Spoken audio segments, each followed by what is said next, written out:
Audi, Jeremy, that hasn't fired. Well, the better eyes of the younger man in the box will tell us that. Aided by some binoculars, I have to say, as well. Number 9 car of Stevenson Motorsports that hasn't started there, and it's not been pushed very quickly either. Some of the crew guys rushing down there to try and help get that car back to the pit box, and that's not the way you want to start this race. The good news is there are, as you said, John, 2 parade laps here before the start, so they've got probably another 5 minutes to get that car rolling again. The lights are on, the identification lights are on the side, so it's got some sort of electrical power. What he hasn't got is any forward motive power. Yes, Dion exactly. von Moltke, by the way, at the wheel at the number 9. He's a sensible lad. Shea Adam is down by the car. She's actually right next to the car. Shea, what can you tell us? I'm actually by their pit box, John, just up quite a bit further, but it is Dion, and right now the team is bewildered. There's lots of talking about what it might be, but nobody seems to have a good idea. Kenny Habul is one of the drivers, and Kenny is involved in a meeting. Do you have any idea why the car won't move? No, you got to go to university for 4 years to figure out how to turn it on sometimes. So we're just trying to work that out. Drama down here in Stevenson, John. And I was running next to the car and shouted in and asked Dion what's wrong, and he shook his head, threw his hands up and says, I don't know. It was your voice I could hear saying, Dion, what's wrong? Thank you, James. That is absolutely on the spot, and I think that Audi is going to follow out the S8 that is just pulling through the Rolex arch in the centre of the pit lane, is it? No, they're going to push it straight down to the end. Yeah, the pit box is farther down there, I believe, and you know, the car had problems yesterday. They didn't get out for qualifying either, so whenever it really matters, this car seems to have a problem. That's most unfortunate. Oh, and this is one of the new 2016 R18 LMSs, the car that burst onto the international endurance scene at the Nürburgring 24 hours last year, winning its maiden out in that 24-hour race. And just a few weeks ago, the Belgian Audi Club team took one of the few 24 hours that Audi haven't got the trophy for in their cabinet. The Hankook 24 hours of Dubai. Shea Adam is down at the pit, and it looks like it's coming your way, Shea. It is. They're going to try and work on it on pit lane, but the one change that happened as they started pushing it down, the lights actually came on. Didn't see those when they were pushing it from way far back, but the trouble currently is they're pushing it pretty slowly, which means they're trying to figure out what's going on while they push it. Normally, guys, you have a bit of frantic energy, but the good news is they paid attention to the pit rules. They only have 4 guys pushing it, which is the maximum number. As the pit board now comes down and the car is in the pit box right before, they're going to get to work on this immediately, but they are going to miss the start of the race. Thank you. And thank you to Jim Roller for the reports from down on the pit lane. Well, there is, I'm sure, one of the favourites that the guys would have told me that would have been one of their picks for GTD, surely. Johnny Palmer and Jeremy Shaw alongside me here in the booth as the car's now beginning to head out onto the high banks for the second time of asking out of the infield section at turn 6. I mean, I can't even begin to give you a short list, Jeremy, of who I think might be there or thereabouts at this time tomorrow. This really is one of the most open races that we've seen for a while, and it's open not because there's no good teams in it, because there's lots of good teams and a raft of great drivers. Yeah, I remember when I first came to this race, and up until really 5-6 years ago, there was always at least a half a dozen guys who were just sort of hanging on at the back there, just there kind of for the heck of it. There's none of those here this year. It is without question, in my mind, the most high-quality field we've ever seen for the Rolex 24 at Daytona. Johnny, you've been here a couple of years now. The atmosphere here is something that you enjoy, going out in the infield. You already called the Ferrari Challenge race this morning.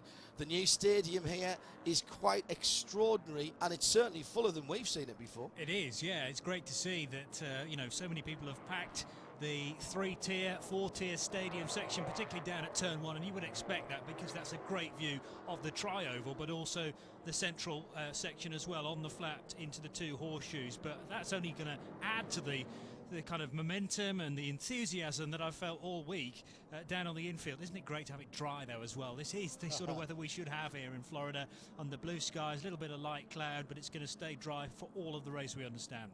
Well, we certainly hope so. Gentlemen, take a breath. This might be the last time we get to do that for quite some time. Wherever you are around the world or here at Daytona International Speedway, 107.9 FM. The safety car is on the apron, and indeed the Audi R8, the new for 2016 street car, being launched to America this weekend here at Daytona. It's off, it's led the field around the 2 pace laps, and now it's down to the front row of the grid as they come back towards us. Aloshin gets the green flag, and the BR01 for SMP Racing. The Russian flag team are off and running and down into turn number 1, and on the outside, Pipa Durrani has a look round the outside to try and take a cheeky lead at the beginning. He's done it. Remarkable run for the ESM car. He's gone through, and the Paulson is going to lose second place as well, Johnny, into the International Horseshoe for the first time. Well, a very slow getaway by Aloshin, and a great piece of opportunist drivers by Pipa Durrani. Osnegri not hanging around at all there into the International Horseshoe and picking off second position. So it's all about the Ligier JSP2s, isn't it? With Pipa Durrani and Osnegri, the 2 Brazilians out front. Fantastic move from the first place guy now, Pipa Durrani, back towards turn 6. Meantime, in the GT categories, the 2 Porsches have held sway, Jeremy. A couple of BMWs sitting in behind them. Going to have to get used to seeing that big M6 shape in with the GT LM cars, but side-by-side action for 5th position. It's Corvette and Ferrari as they go through the dogleg and down to the Western Horseshoe, and it's the Corvette that just slides through into the 5th position there. Yeah, but interesting, isn't it? See, that's the second of the BMWs up from 6th on the grid now into the 4th place. We've got 2 Ferraris, 2 BMWs, and then the 2 Corvettes split by one of the Ferraris there. Yeah, this is going to be a battle. I mean, there's so much excitement about GTLM. I don't think we've really seen what these cars are capable of. They've been the teams have been keeping the performance of those cars pretty much under wraps, I reckon. Now we're going to see it. So down into the completion of the first lap, and Pipa Durrani leads the motor race. The battle for 6th and 7th, Alex Wirtz and Dane Cameron coming down to the braking area for turn 1, the 0-1 and the 3-1. And ahead of them, well, it's Scott Dixon. Ricky Taylor is in 4th. Aloshin down to 3rd position from pole, then Osnegri in 2nd, then Durrani. The GT battle, Porsche, BMW at the moment, with Nick Tandy, Fred Makowiecki and John Edwards, 911, 912 and 100. BMW taking the 100 number this year to commemorate 100 years of the blue and white roundel. Looks like BMW in 4th as well with Dirk Werner. It was Ollie Gavin who made the position over Tony Vielander. 911, 912, 100, 25, 4 and 62 are the top runners in GTLM. And at the moment, things settling down rather nicely. Well, one thing I will say, gentlemen, is I'm delighted that we have had a nice, clean start. Yes. And that, at least, Johnny, gives us the opportunity to see the relative pace of some of these cars. Really for the first time, to be honest. In GTD, Mark Basseng leads for Lamborghini in the 28 car, Norbert Siedler for Porsche 73 in 2nd, then Sven Muller for Porsche number 30 in 3rd, Lee Keane behind that in the 22 Porsche, the Dodge of Damien Faulkner, the Irishman taking the start, 93 car is next, then Townsend Beld, and that's now just shuffled around as James Davison in the 007 Aston Martin has just gone through on Damien Faulkner. Meantime, at the head of the field, the battle for 3rd position is warming up with Ricky Taylor and Michael Aloshin just starting to get interesting again. Certainly is. Back towards the International Horseshoe they go, and this is the highest placed Daytona prototype, of course, the number 10 Wayne Taylor Racing Corvette DP, which is starting to nibble at the heels of Michael Aloshin. We had further down, by the way, in the GTLM field, a bit of mix-up because making progress, Jimmy Bruni splitting the two Ford GTs. They're the red, white and blue cars, so difficult to tell apart. They're running right together. Let's go down to the Continental Tire pit lane and to Shea Adam, who can give us an update on the Audi that didn't make the start, Shea.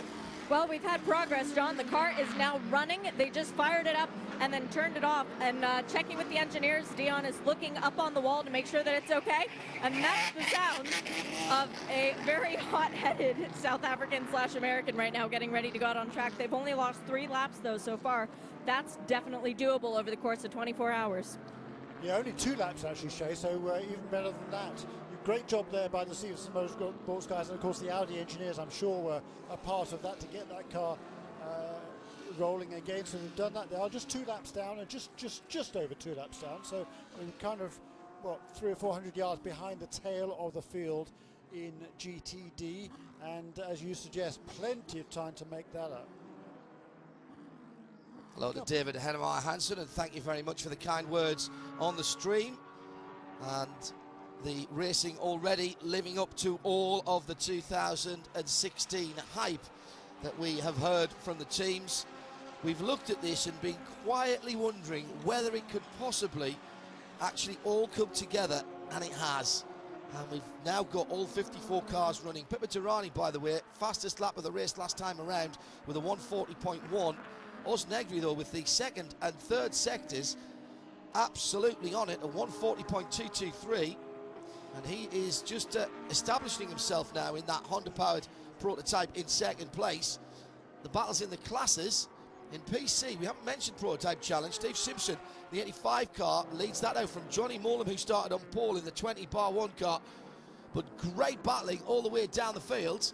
And it's Porsche side by side as they come past us at the moment in GTD, Johnny. Yeah, heading into turn number 1 right now. That's the 34 car, I reckon, out front. So we did have the Park Place Motorsports Porsche 911 leading the way, and no, there isn't a 34 car. So that's down into third position, 28, 30, 73 and 11 in the top runners there. The WeatherTech 22 car sitting in behind James Davis, and Lee Keaton started that car. Damien Faulkner's been shuffled back towards the bottom of the top 10. His longtime friend, your own Blake Molan, right behind him. Those two very good buds in the 33. So the two Vipers hunting together as a pack now in 38th and 39th position, but well inside the top 10 in class. Mark Bessing at the moment, though, just trying to break away from the field in GT Daytona. Expect that battle to go on for the next 24 hours as James Davison has a look at the inside of the bright yellow Lamborghini of Townsend Bell as they head out onto the high banks. And a shout for Scott Dixon, who's picked up a couple of places from the start. He qualified in 7th in the 02 for Chip Ganassi Racing Riley, made his way up to 5th place now. So he's got past teammate Alexander Wirtz and Dane Cameron in the Action Express Racing number 31, the wheel and back car.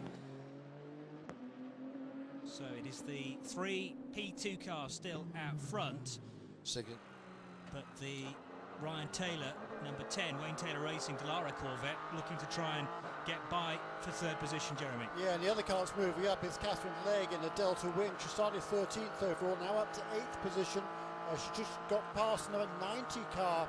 That is the VisitFlorida.com entry with Ryan DL at the wheel of that car. So Catherine charging along there in the 8th position. Meantime, the leaders are in the bus stop, and Oz Negri has Pippa Durrani in sight. Hammers the exit curves there as they go back onto the oval and into turns 3 and 4. There's traffic ahead of them.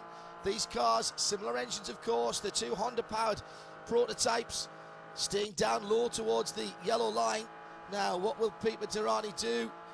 Car just moving around, and here comes Oz Negri. He's got the draft, he's going to the high side, and it's 3 wide across the line. Now he dives down to the inside. He's got position for a moment, but Durrani is later on the brakes and holds the position into turn 1. This is the battle for the lead after 9 minutes of a 24-hour race, gentlemen. And I tell you, it's an incredible pace, because already 39.6 last time around for our race leader, 39.356 for Ozzy Negri in second place. That is 2 tenths faster than the quickest lap set during last year's race. That was a 39.5 set by that same car, number 60, A.J. Allmendinger at the wheel. The track record in IMSA competition, that's over the last couple of years, was Sebastian Bourdais, a 39.1. That was set in 2014. Josh Barrett at IMSA Radios just pointing out the Ligier is a couple to 3 seconds faster than the rest of the field. Indeed they are. They're pulling out to 39.3, as Jeremy just said, and Pippa Durrani's just at a 52.1 in the first sector. That's the fastest of the race so far. PC, it's the 85. Steve Simpson from Tom Kimber-Smith in second. Johnny Molan relegated for the moment to third position in the Bar 120 car. GTLM, Tandy, Makowiecki, 911, 912, the two Porsches from John Edwards. Nothing to choose between them. John Edwards in the number 100. Then it's the number 4 of Ollie Gavin. Joey Hanstart, the 66 Ford, better of the two Ford GTs. And he sneaked ahead of Tony Vielander in the 62 Ferrari. Meantime, the leaders through the bus stop and are still at it. Can somebody tell these guys that the race goes on till this time tomorrow? It's not just a 10-lap sprint. This is remarkable stuff. And these guys, there's no thought at all, Jeremy, here of saving the equipment. This is all about, let's get out there and turn the quickest laps we can early on. It is pretty amazing the pace they're setting at the front of the field, certainly, and through the traffic there, Pippa Durrani really doing a nice job and edging away a little bit from Osnegri. Meanwhile, Catherine Legg continues to work her way forward up another couple of places now, up to 6th place for Catherine Legg. And maybe nobody's told them that it's a 10-lap sprint, but I think somebody might have told them that it's a 24-hour sprint. Do you know, I have a feeling that this is going to be pushing on for, all the way through the night and into the early hours of tomorrow morning. And this brand new Honda 3.5-litre V6 turbo that powers both the lead car and the second-place car can cope with it. 1.2 seconds is the gap. That high-pitched whine of Osnegri's car as he wondered whether he should keep the right foot buried or not. He had to just ease off very slightly. And off has gone the 37. That's Alertian, and that was at the West Horseshoe. That's 3rd, 4th, 5th, 6th, 7th positions at the very least gone. Well, that was very odd indeed, Johnny. He just seemed to understeer. The car just pushed, wouldn't turn. He didn't seem to be going overly quick. Did he just lose concentration? Is there a problem with the steering? Will I run out of question marks? Better save some for later. 12th position, because he's just been overtaken by Joao Barbosa as well in the number 5 car. So all of a sudden, from 3rd place to 12th, because of a very slight mistake at the second of the horseshoes. Now we get to see how good that P2 car is and whether it can pick off the big Daytona prototypes. Well, two very different backgrounds, design philosophies behind the former Daytona prototypes and the LMP2 cars, all classed as P cars here, and with a new category of prototypes for 2017, the DPIs coming in. So Brian Gush of Bentley in the paddock earlier on, one of many well-known motor racing faces that we've bumped into this weekend. Continuing speculation about Bentley coming in to the championship. But as reported on dailysportscar.com, Graham Goodwin had a long chat with Brian, and no opportunity for that to happen anytime soon. The evaluation continues, as you might expect from any of the major manufacturers, but no chance for that entry with the 4-litre GT3 engine in the back of it in the new DPI regulations. Well, those regulations don't come in at 17, but also the edict, it would seem, from Volkswagen Audi Group headquarters is it's got to make money if you want to go and race it. If you can sell enough of them to make it worth your while, then on you go. Not likely to happen with that particular programme. In GTLM, Nick Tandy and Fred Makowiecki have pulled away from Ollie Gavin now in 3rd position, who's just gone by the BMW of John Edwards. And the first of the new Fords is right in behind John Edwards. That's Joey Hand. Going to have to get used to seeing these new shape of cars, Jeremy. It's been a long time since we've had so many new cars in any class, and effectively the GTLM this year are all brand new cars. Yeah, that's exactly right. They're all very heavily updated, like the Corvette. But it's so exciting to see these cars. I mean, they really are great-looking cars. They're real race cars these days. A lot of technology on those cars, and they are fast. And we're seeing now that the Porsches, they've been at the back of the pack through most of the raw test and through the practice sessions here, but most of that was in the wet. Then in qualifying, the Porsche they were out in front in the wet, taking advantage of the Michelin tyres that they had. They really seemed to suit that car well. But what's interesting is here we are now in the dry, and there's Porsche still out front, and just edging away a little bit. But the first of the 4 GTs, that's not too far behind either there. Worth mentioning again about Catherine Legg. She's come from 13th position now up to 3rd place in a provisional podium spot here in the Delta Wing. The Zero car running in 3rd, having just got by the Wayne Taylor Racing Dallara Corvette then, driven at the moment by Ricky Taylor, but it's Pipo Derani, Oz Negri, then Catherine Legg, the Brit, at the wheel of the Zero car. Ricky Taylor, it's Scott Dixon in 5th. 6th position is the sister Chip Ganassi car of Alexander Wurz. Then Dane Cameron in the number 31 car, and Michaela Lation has not made any of those places up that he just lost out on. And further back down the field, Corvette versus Ford with 3 and 67 battling for position as they head through turn number 1, and the Corvette goes down the outside. The 67 slows. The Ford 67 slows. Was it a missed gear? Was there a problem there? Yes, it's slowing. It has slowed significantly, loses another position to the BMW as well. Now, is this a problem for Ryan Briscoe? Magnussen and Werner have gone through and taken positions in class. The very prototype looking Ford. Now, was there a touch here, or was there just an issue for the Ford? They go into turn number 1, and wow, very close indeed. Magnussen did a great job missing that very prominent rear diffuser. Is there any damage to the right hand side? A tiny bit of the carbon fibre has been broken off, and is it back up to speed, Johnny, as it goes back out onto the oval? He's got half a lap to do to get it back, and he's dropping back, and the pace is gone from that car. Briscoe is in trouble. The 67 Ford is in trouble. Not obviously damaged, is it? It's a mechanical gremlin, you have to think. And that was the radio. Briscoe talking to the pits. 10-4 pit this lap. So he's off the pace and has to get that back. And that just looked like a loss of power, or maybe driveline issues. They've had the back of that car off quite a lot. It's had some cooling issues with that car. Very complicated water cooling system. They've had electrical issues with the car. They swapped the dashboards on both of the Fords on Wednesday morning, and that, yeah, I think that's a gearbox. I think that's a driveline issue, and he's now lost the lead lap as the number 2 of Pipo Derani's gone through. And this is the first significant pit stopper into the pit lane. Now Continental Tire pit lane crew are there. That is Jim Roller's end of the grids, end of the pit lane. Jim, this is not what the Blue Oval expected from this car. No, indeed, John, this is a huge disappointment for them to have this kind of trouble this early. But we've got to remember, this is a brand new development car. I don't care how much testing you do, nothing replicates actual racing, especially actual racing here at places like Daytona and Sebring, where it's half as long and twice as hard.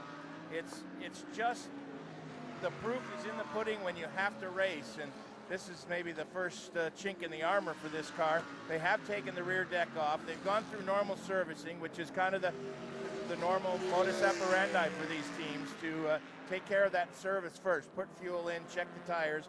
Now they're rocking the rear wheels back and forth and taking a look in the back line. I think you nailed it. It's a driveline issue. Driveline issue. Thanks, Jim. Jim Roller down in the Continental Tire pit lane reporting crew. Well, who had the 67 Ford as the first issue in the race? I think there was 1 or 2 people who looked at that and expected those 2 cars to disappear at the distance, and in point of fact, it's been the Porsches who have done that. We're into traffic. Pipo Derani is lapping, and lapping quickly. Catherine Legg has just done a good lap, Johnny. Oh, she is doing brilliantly well. From 13th position, yes, the car didn't qualify, but up to 3rd place and hunting down the 2 leaders at a massive rate of knots, just under 139.9. The leaders can only do 41s. They have been caught in traffic, though, and now is the point that Catherine has to work through that very same traffic. So there will be a little bit of a knock-on effect. The Delta Wing looking very impressive in the opening half an hour, Jeremy. Super impressive. That is a new track record here for the IMSA era, if you like, since 2014. Significantly quicker than the best that's set 2 years ago by Sebastian Bourdais. That was a 39.1. So yeah, tremendous effort there by Catherine Leroy. I beg your pardon. No, it's a 39.9. She did, didn't she?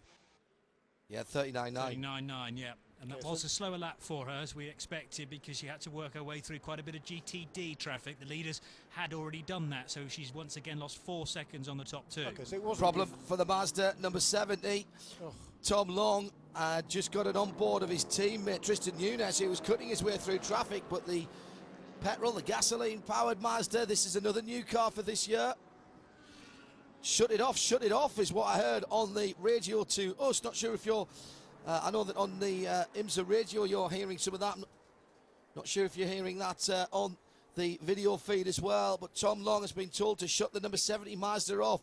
2 big players, 3 big players if you count the Audi. There was a little bit of flame that came out of the intercooler box of the Ford when we saw that slow down, but I'm pretty certain that that is going to be an issue with Good drive reactions line. from Barbosa. Great reactions from Barbosa to check up in the number 5 car and miss the 70.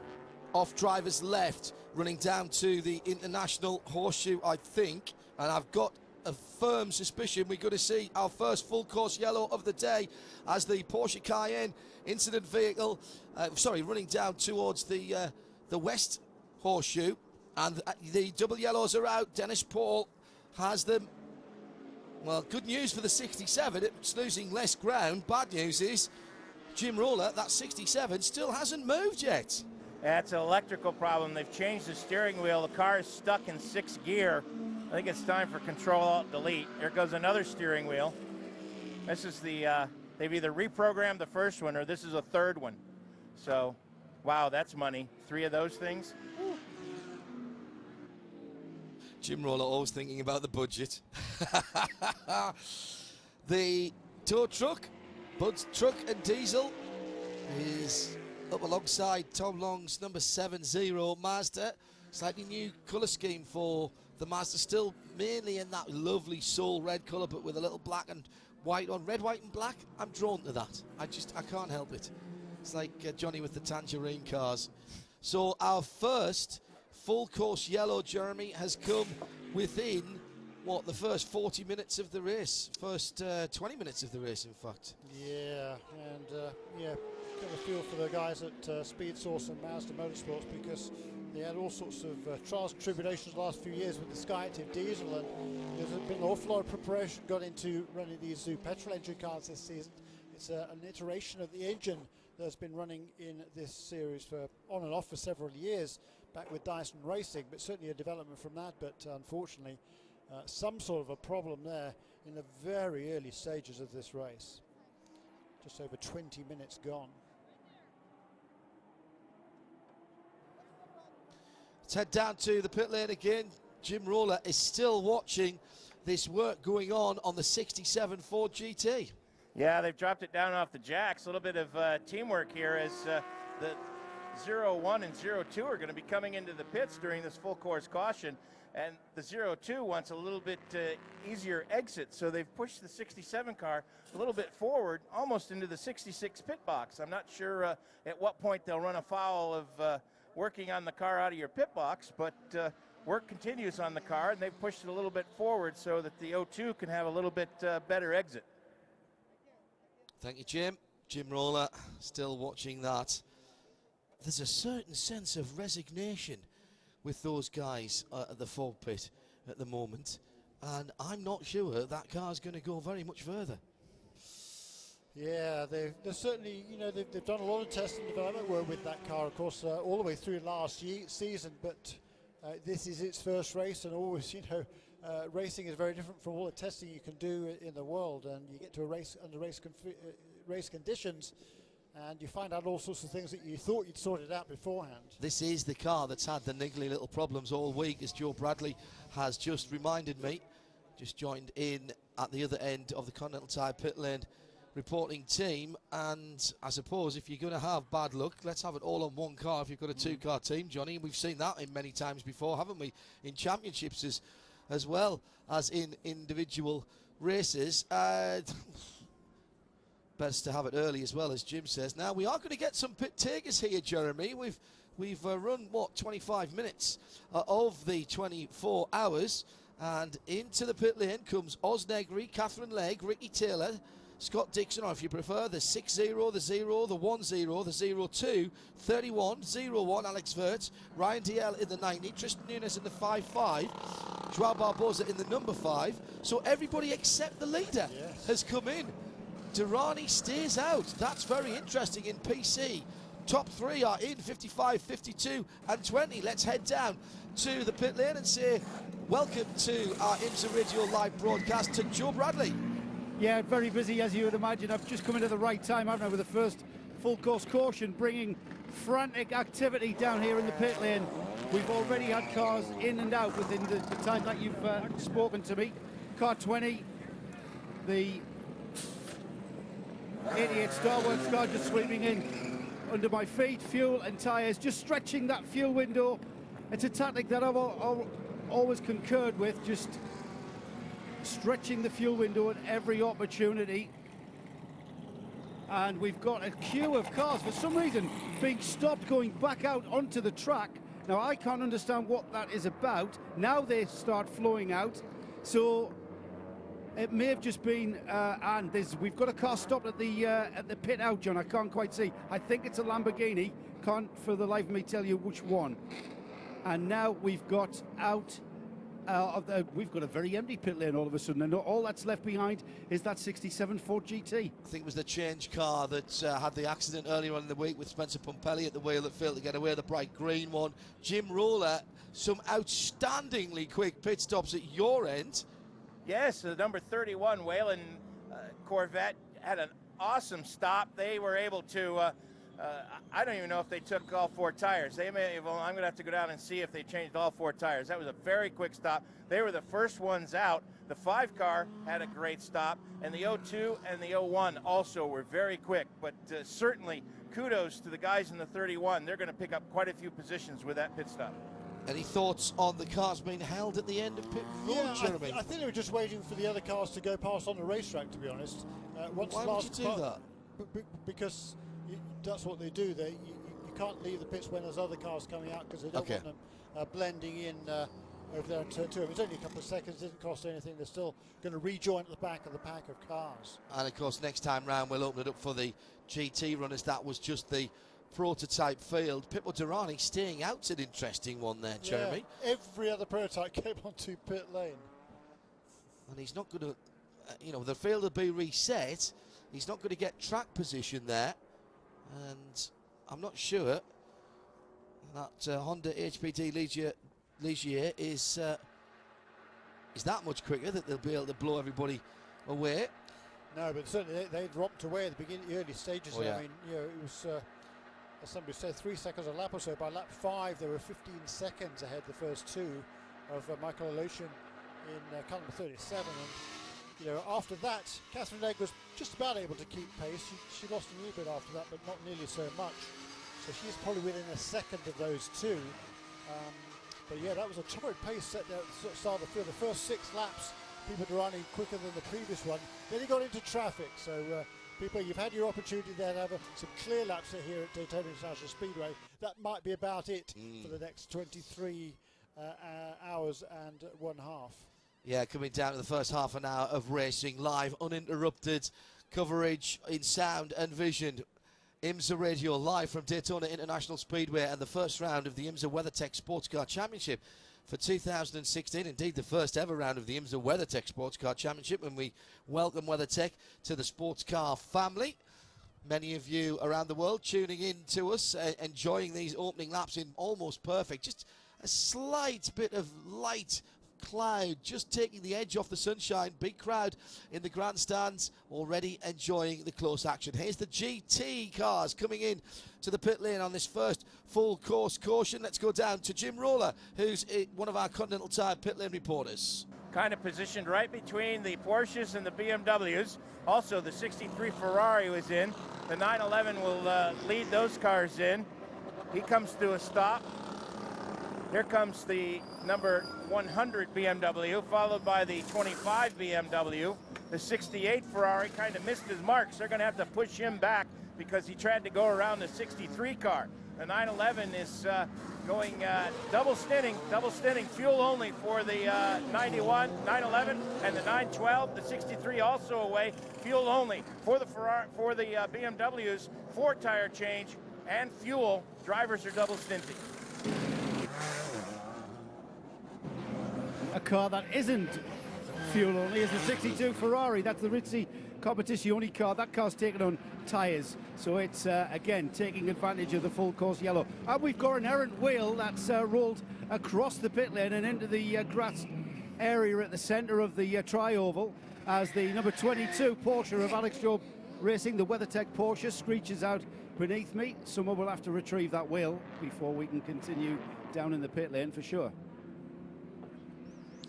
Yeah, I've not seen that before, but it's easily done, I suppose, and the wheel will be retrieved now, but no doubt a penalty may well be served because of that, because you have to keep all your wheels under control. It's an IMSA official who's gone out to get it, and do we think that was a Corvette wheel, or further back? Jeremy? No, just pointing out the Ford GT is being pulled back into the garage area, I believe. This is the 67 car that had the issue earlier on. And Jim Roller can give us an update on the wheel that made its bid for freedom. Jim, what do you have? That tire's off the 25, and the 100 was the car that hit it. I was also mistaken, John. I've got it correct. They did change tires on the Porsches. They were just that fast. Yes. The Viper's still down there. Oh, there it goes now. Number 33 Viper. That's the Bleckenmolen car. Joe Bradley was watching that one. Joe? Yeah, you know, as I got to the car, it looked to me as though they were adjusting the wing angle. Really? So, yeah, and they're giving a quite a bit more wing from just as it pulled away. I was trying to count the notches that they'd gotten onto, but I would say they've put some more downforce on the rear of that car. Thank you, Joe. Joe Bradley. I'll check with the team, of course, to confirm. He'll be getting his spanners out. If you're new to our broadcasts, where Joe Bradley is part of our pit lane team, Joe formerly ran a British touring car team and is a time-served mechanic and still does a bit of spannering, and he's not averse to getting down and having a look and trying to work out what the issues are. Not allowed to touch the cars in this pit lane, of course, although sniffing and tasting fluids has always been a speciality of Mr. Bradley, to find out what it actually is. A point that's been raised by one of our listeners, in fact a number of our listeners, tweeting in at IMSA Radio. And by the way, welcome along if you're listening on XM Sirius or 107.9 FM, as well as the IMSA app and our syndicated websites around the world. The Ford GT, of course, uses the same gearbox as the BMW, the new BMW.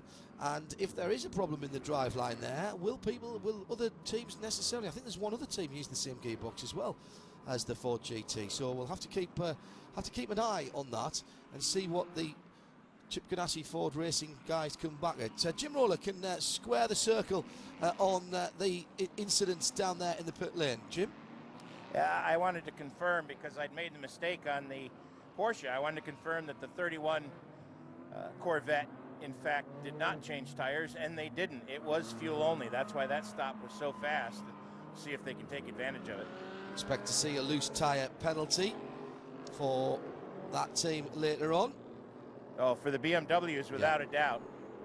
The Audi R8 has pulled back in the pit lane. It will head over to the exit of the International hairpin through the infield, the International horseshoe, and Pippo Durrani gets the restart. He's got the advantage of a few GTD cars that didn't stop behind him, and he has got a decent start. Os Negri some 7 seconds behind him across the line, and then the huge traffic jam into turn number 1.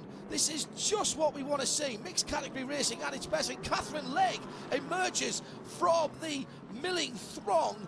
The pointed nose of the Delta Wing getting its way through. Big lock up there from the number 20, the Bar 1 PC prototype challenge car. Johnny Morlam at the wheel. He's in 3rd position in PC.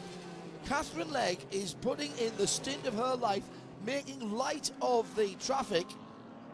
It's a narrow nose on that Delta Wing, which does make that part of getting through easy, but the back end of it's wider, Jeremy and Johnny. You've still got to find the space for it. It's like riding a tricycle, isn't it? You've got to think, hang on a minute, the front will get through, the rears may not. She came so close there to catching up with Oz Negri in the traffic as they head up onto the banking, though. She hasn't got the place, and Negri starts to stretch the legs of the Ligier way up towards the wall. Dane Cameron in the 31 Whelan-backed Corvette's DP, and it powers its way around the outside of some GTD cars, a couple of Lamborghinis, I think. They're not quick, too far those away. Lambos, though, aren't they? Yes, in That's prototype cars, and at a terminal velocity, there was nothing between them at all, Jeremy. Yeah, all of the classes were pretty close. I was looking at some of the data from the test days here 3 weeks ago, and the top speeds of all of the classes were pretty close, around about 180 odd miles an hour. The fastest part here, but Pipo Derani once again taking advantage of that clear track. He's go.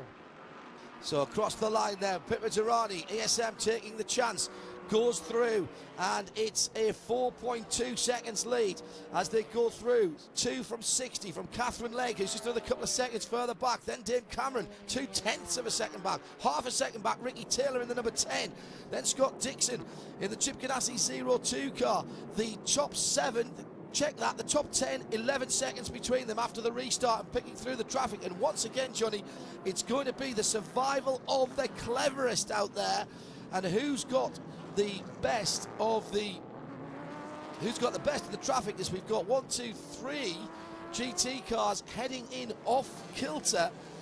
In GTLM, the 911 of Nick Tandy leads. It's now Joey Hand for Ford in second. Jimmy Bruni for the 72 Ferrari, very similar colour to the Ford, in 3rd place. Jan Magnussen in 4th. Fred Makovicky goes down into 5th position. Drive-throughs, Jim Roller, who's had those? 73 and 23, both out of the GTD category, and I think that's a Lamborghini that's down there sitting in the penalty box. And Change Racing. Yeah, is that the green car that stalled on its way out? Joe Bradley has more news for us. Yeah, just on the 33 Viper, that wing angle change was to give the car more straight line speed. It's getting killed around here at Daytona, as you would imagine. And just to compensate for the lack of grip downforce-wise on the infield, they softened the rear roll bar. I like that sort of stuff. And that's very early on to do that. Jerome Blakemolen getting straight back to the team and saying, hey guys, come on, let's make this change. Yeah, Bill Riley there and the boys there at Riley Motorsports. I mean, they know all about running cars for this race. He and his dad, Bob Riley, gosh, they've been running here literally forever, it seems like. Massive amount of experience. They know exactly what it takes, and they'll take a few extra seconds to make those changes early on. It's smart to do because we haven't had that much dry running, Jeremy. So, you know, you find out that early on, let's make the change. Meantime, in the GT category, is that a pass for the lead? I think it is. Right underneath us, as Nick Tandy has had to give best to the Ford on the tri-oval, and Ford and Nick Tandy, the Ford GT leads at Daytona. Never thought I'd get to say that in my broadcast career. How cool is that? But also cool to see 4 different cars at the front in GTLM. We've got a Ford now in front ahead of the Porsche, and then the Ferrari and the Corvette right there, or both Corvettes right there as well. So, or one of the Corvettes right there as well. Really cool to see. Yeah, and Fred Makovicky right behind the number 3 Corvette rather, the 912, not very far away from getting close to his teammate Nick Tandy. Jimmy Bruni's come from 11th place in class up to 3rd for SMP Racing, so it might not have gone terrifically well for the Russian squad in the prototype part of the race, but the 72 is certainly hanging with the leaders, and let's see what this Ford GT can do now in the hands of Joey Hand. The number 66 has wriggled free of everybody else and maybe can start to build a gap, but Nick Tandy's not going to make that easy for him. Jimmy Bruni 3rd, 4th position Jan Magnussen in the 3 Corvette, and 5th place for Fred Makovicky. 62 Ferrari is next up. Tony Vielander at the wheel of that, ahead of Ollie Gavin, who has run top 3 in the race, now finds himself down in 7th position in class. And in GT Daytona, if I can just go over the page and not turn 2 pages at once on the timing screen. The GT Daytona battles has been as close as ever. It's still Mark Passing in the 28 Lamborghini from Townsend Bell, now in 2nd in the 11 Lamborghini. 3rd is James Davison in the 007 Aston Martin, then Richie Stanaway in the 98 Aston Martin. That's my tip for the class win, that car, the 98 GT Daytona. Now back to GTLM as they come back around. They do the laps very quickly here, don't they? I'd forgotten about this. There's a difference, isn't there, between racing and practicing? We've watched all this practice all week, and all of a sudden it's got real. Joey Hand and Nick Tandy, just 0.8 of a second between them Jimmy Bruni. But it's all about managing traffic at the moment as Nick Tandy has sneaked back ahead in the lead, has he? Yes, he has. And the 72 of Jimmy Bruni's right there as well. The 3 leaders in GT under heavy braking now into the Western Horseshoe and going round the 007. That's the GT Daytona green wing end plate, showing that that is the GT Daytona version of the Aston Martin. And now heading up onto the high banks. And on boards, if you can hear, just behind us, a very, very high-pitched Joey Hand's Ford V6 engine, the Eco Beast. That sounds like that's electrical interference rather than the engine noise from on board the Ford. The fastest lap in the race so far in GTLM set by Jimmy Bruni in the Ferrari car number 72, but as usual, not much to choose between the pace of those top cars in GTLM. Plenty of battles going on. Jeremy Shaw there. This is Johnny Palmer looking at the battle for 2nd place. Yeah, it's taken a little while for this battle to get into some clean air, but now Catherine Legg can concentrate fully on the rear end of the Ligier JSP2 with its Honda engine driven by Oz Negri, and he's under pressure here because the little Delta Wing is starting to close in. Into the 2nd of the horseshoes goes the battle then for 2nd position, and Pipo Derani will be well, not even keeping an eye on this now, well aware that it's happening, but able to open up a little bit of a gap. 5.5 seconds is the lead that Pipo has now on this, the 20th lap. It's all about the scrap for 2nd position. So good to see Nick Tandy pull off that place as well into the 2nd of the horseshoes, the Western Horseshoe. That's kind of the sort of format of track that he grew up on in mini stocks at the age of 11 and 12 years old. The arcs of the infield here remind me an awful lot of some short ovals back in the UK, and he'll know every sort of different line to outwit Joey Hand, but Hand will have another say on things before the end of this stint, and Jimmy Bruni still there in 3rd position in GTLM. There's Catherine Legg though working her way out of the bus stop chicane for this, the 20th time. You're absolutely right, and certainly keeping Oz Negri honest there in the God, just a bit. 60 car. Super, great looking car, isn't it? The Delta Wing with the back to the Stars and Stripes livery made famous by Dr. Dom with the Panos Esperanti GTLM car. What, how long ago was that? Really, yes. Don't know. Yeah, right, forget that one. Too long ago. Yes. Right, shall we have a bit of GT update? We've had a Ford leading, we've had a Porsche leading, and we have a Ferrari, a Corvette, and another Porsche just kind of sniffing around. Once again, Nick Tandy leads the race, or did a few moments ago. I'm just trying to see if he's still ahead of this battle for 2nd, 3rd and 4th. It's Joey Hand, Jan Magnussen, Jimmy Bruni, Fred McAvicky all together as they're battling for 2nd, with Nick Tandy having just got away from this battle. He's 18th position in the race. Yep, there goes Nick. Joey Hand down not into very turn far 1. away. Yep. Into turn 1, and Joey Hand now has, well, that must be Jan Magnussen behind him, as Catherine Legg has caught up with Oz Negri. Now here is a BMW to the pit lane. This will be the errant wheel penalty, and this is the GTLM number 100 BMW M6,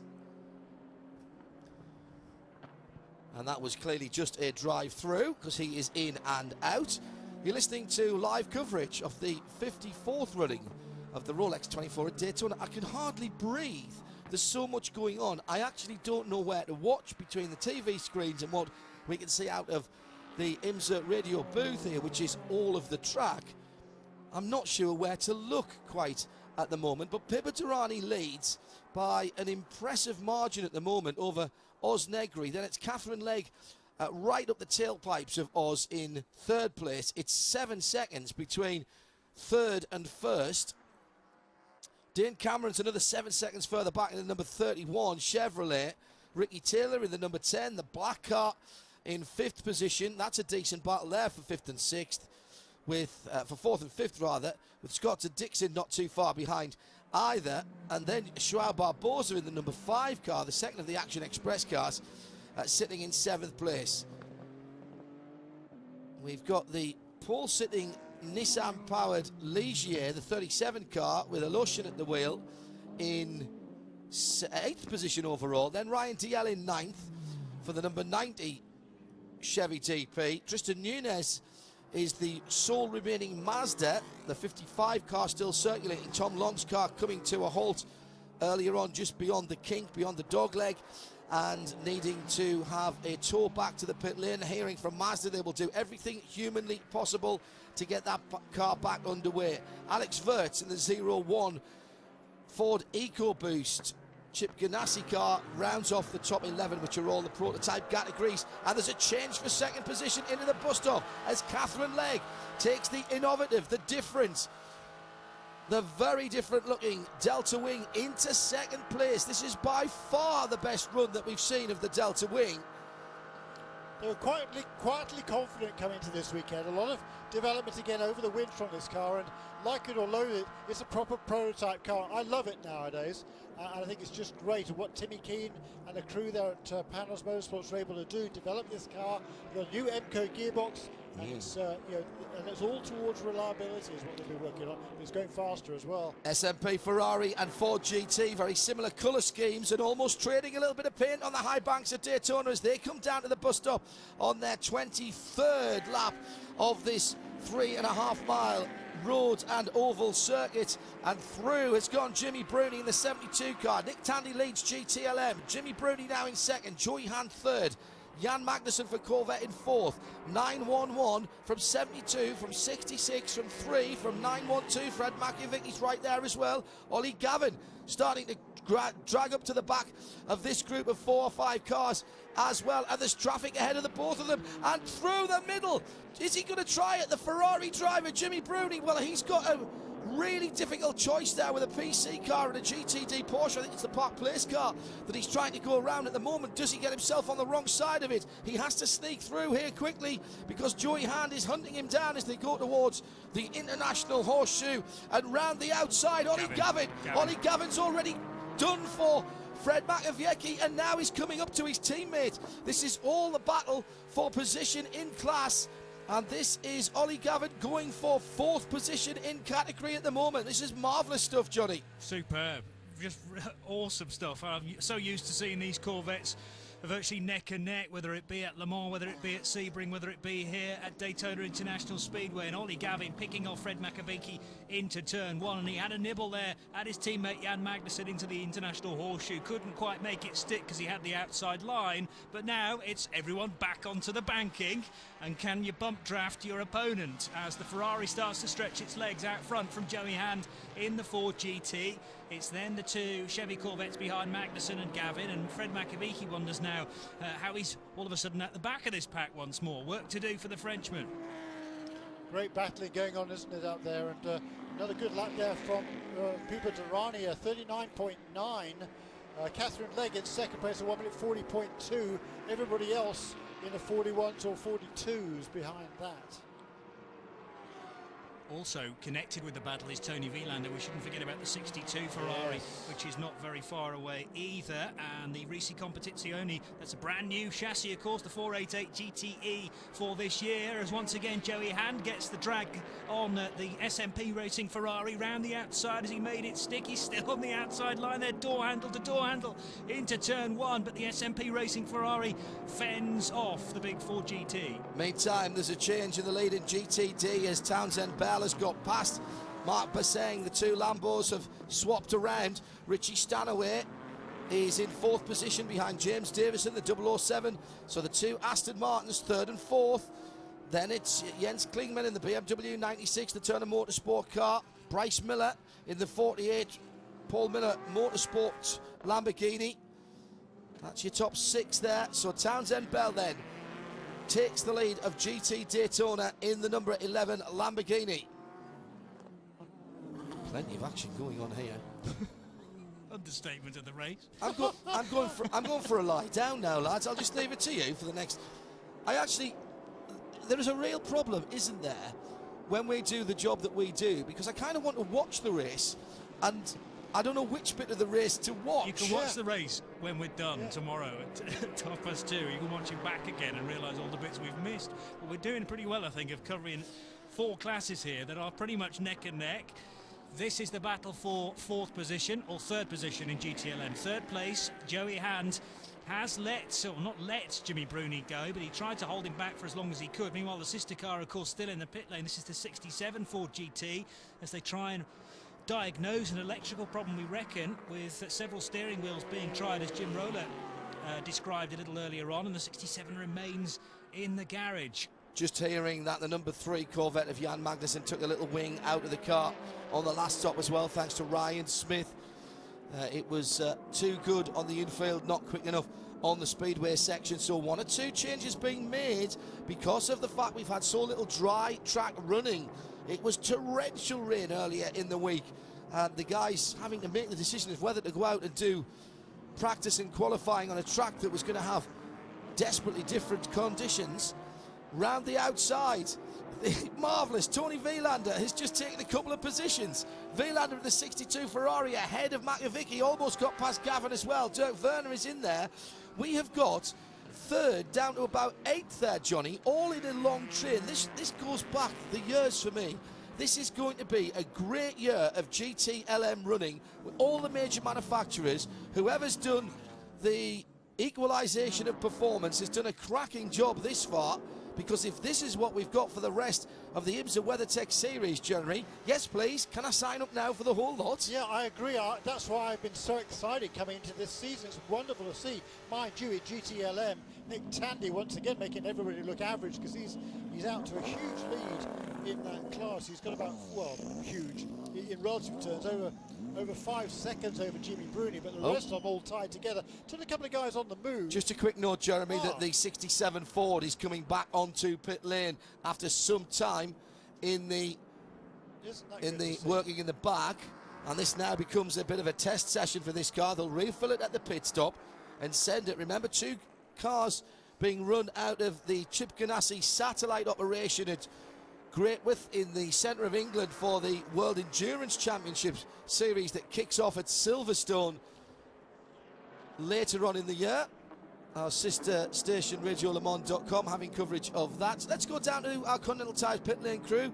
Jim Roller, first of all. Jim, this is cracking stuff, isn't it? Ah, this is delightful. This is throwback to when you and I first met, John, when these GTLM cars were just bungee corded together, and they would just stay within tenths of seconds of each other the entire race, no matter how long it was. For the 67 car, you were right. They brought it out, fueled it up, and now the long test session begins. And they'll do a full race distance if they can and use all that data. This time won't go wasted. No, certainly won't. Thank you, Jim. Prototype challenge, we haven't mentioned that for a while. Steve Simpson leads it by about 7 seconds on Tom Kimber-Smith, 85 from 52. Johnny Molam back another couple of seconds in 3rd. Then Alex Popow in the number 8 in 4th position. Ryan Eversley and Steve Johnson. Stefan Johansson. No, it is Steve Johnson. I saw Stefan Johansson last night, which made me think that. Steve Johnson in the 88, the second of the Starworks cars. That's how they stand. A little unusual, actually, to see those guys so spread out in Prototype Challenge. Pippa Durrani leads by 5 seconds. Yeah, that JDC car out in front. Spoke to Kenton Cook earlier on this morning.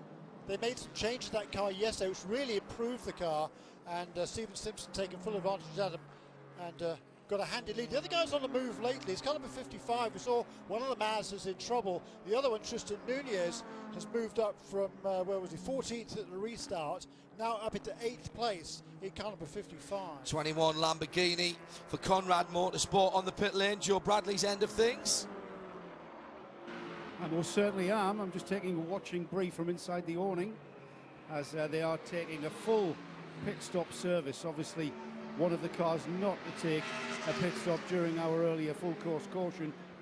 We've had a driver change, we've had 4 tyres. We're about to get to the end of this pit stop now. Beautiful looking Conrad Motorsport Lamborghini. We've also got the number 28 Conrad entry onto the pit apron in front of its pit box as well. And also the leader in. Let's just pop my head out. And I just look to the right, and the ESM overall leader for this year's Daytona 24 Hours just up the pit road from me. I can see fuel going in and tyres being readied as the 21 Lamborghini stalls just in front of me. And the ASM crew are taking fuel and tyres, so a full set of tyres on the leader's car. The Tequila Patron entry just getting prepared now. It's off the jacks. The fuel's still going in. Fuel seemingly taking an age to get done here on pit road. The fueler pulls away and out it goes. The number 2 is serviced. And because of the fact they didn't stop on the full course caution caused by the number 70 Mazda being recovered, they have lost a lot of ground, and it means Catherine Legg and the Delta Wing leads the Daytona 24 Hours. The Rolex Daytona 24 Hours for 2016 has another lead change, and it's the Delta Wing. And after Catherine took second place from Osnegri, the gap to the leader was 9.3 seconds. Subsequent laps, it came down to 6.9, 5.8, 4.8, and then Durrani pitted. That was primarily as a result of Durrani being a little bit more cautious in the traffic. But I was talking to Catherine earlier on. She said one of the advantages of the Delta Wing now, you've got to be really careful if you're side by side with somebody, because it's a very light car. You don't want to be bumping into people, but it does have really good straight line speed, and she has taken advantage of that. An absolutely beautiful drive in these early stages by Catherine Legg. Catherine Legg looking for a drive in Europe this year, and I would say that anyone who wants a very fast silver driver, because that's what Catherine is this year, should be taking a look. And I know she's desperate to get to Le Mans this year. Had a long chat with her early on in the week. It's been my submission that she's perfectly suited and has been for some time to go endurance racing. She's proved that under difficult circumstances, let's be honest, as the Delta Wing has still been a car that has been a work in progress. Meantime, in 7th place, Tristan Nunez, 7th overall for Mazda. Their 96th birthday, yes, today for Mazda as a motor company. A bit of a mixed bag for them, with the 70 car still behind the wall. Tom Long having issues early on, but Tristan Nunez just pushing along nicely at the moment. Transmission on the 70 car. The transitions from the high banks onto the apron, always an issue for drive shafts and transmissions. And Osnegri now in 2nd place, 7 seconds in arrears. So at the head of the field, as we're just coming down to the first hour of the 24, Catherine Legg for Delta Wing by 6.8 seconds over Osnegri in the 60. Honda powered Ligier in 2nd position. 3rd, Dade Cameron, 31. And he is another 11 seconds further back for Action Express Racing. Then it's the 0-2, Scott Dixon, just on his tailpipes at the moment. In fact, as they're coming onto the tri-oval, and Scott Dixon is just beginning to close in. Will he get a chance? Goes down to the inside, tries to take the low line into turn number 1, gets the nose of the Ford just about there. Oh, Negri's gone wide. Dixon down the inside into turn number 1. That's a classic Daytona maneuver. They're side by side coming through the chicane, but Dixon backs out of it. There wasn't room for 2 prototypes going through the chicane behind the pit exit there into the International Horseshoe. This is the battle for 3rd and 4th position, with Ricky Taylor in the number 10 Chevy DP sitting behind, then João Barbosa in the 2nd of the Action Express cars, the lighter coloured one, the 5. Then Tristan Nunez in 7th. There's not that much between all of those cars. Meantime, there is a Turner Motorsport BMW from the GT Daytona category in the pit lane with Joe Bradley. One of the things I love about Daytona is being closeted away from the actual pit apron, and it's already out, John. By the time I got to the wall, that's the 96 car out. 007 also peels past. That's the 007 Aston Martin, peels past in 12th place in class. So a couple of pit stops there, all very regimented and all very, as you would expect at this stage of the race. That 007 car, Joe, it was the 4 tires, fuel, no driver change on that car.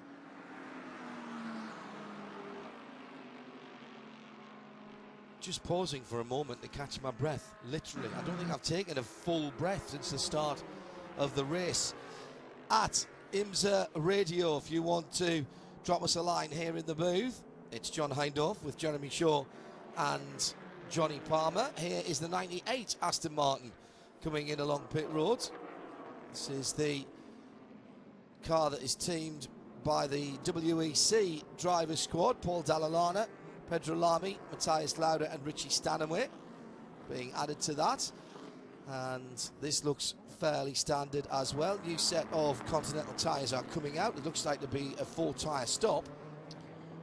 He's lost a fair bit of ground over the last few laps. It's Michael Alushin, the pollster, the car number 37, is certainly dropping ground. Yeah, another 1 minute 43, so he's losing a couple of seconds now to some of these other contenders. Meanwhile, moving the other direction is Tristan Nunez, who's almost caught up now with Joao Barbosa, and then in front of him is Ricky Taylor and Scott Dixon and Dane Cameron as well. So the little Mazda car number 55, Tristan Nunez up into 7th place and closing on the cars in front of him. Richie Stanaway brought that 98 Aston in out of 2nd place in GT Daytona, which is led, by the way, by Bryce Miller in the number 48 Lamborghini. Jeff Siegel's gone through in a second. That's been a cracking rise to the front, or the top rather, of the timing screen since the restart for Jeff Siegel in the 63 Ferrari.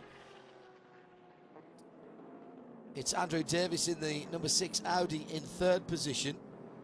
Jerome Blake-Molan in the Dodge 33 in 4th. In 5th, Jeff Mosing in the 93 Dodge in 5th place. Now, Jeff didn't start that car, did he? So that's been a change of driver, because I'm pretty certain Tim Fulton started the 93 car. Marcus Baltara in the BMW number 97 is next up, ahead of John Potter in the 44 Marcus Audi, and then Tracy Crone in the 45 Audi. That is last year's car, of course. Tim Pappas is in the 540 Black Swan Racing Porsche.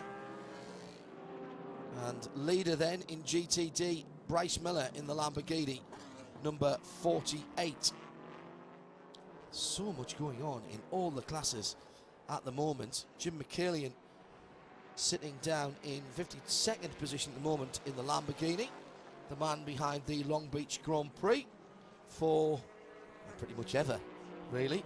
Well, yeah, taking it. Well, what did he take it either over? number 2 or number 1. Chris Pook, of course, started that event.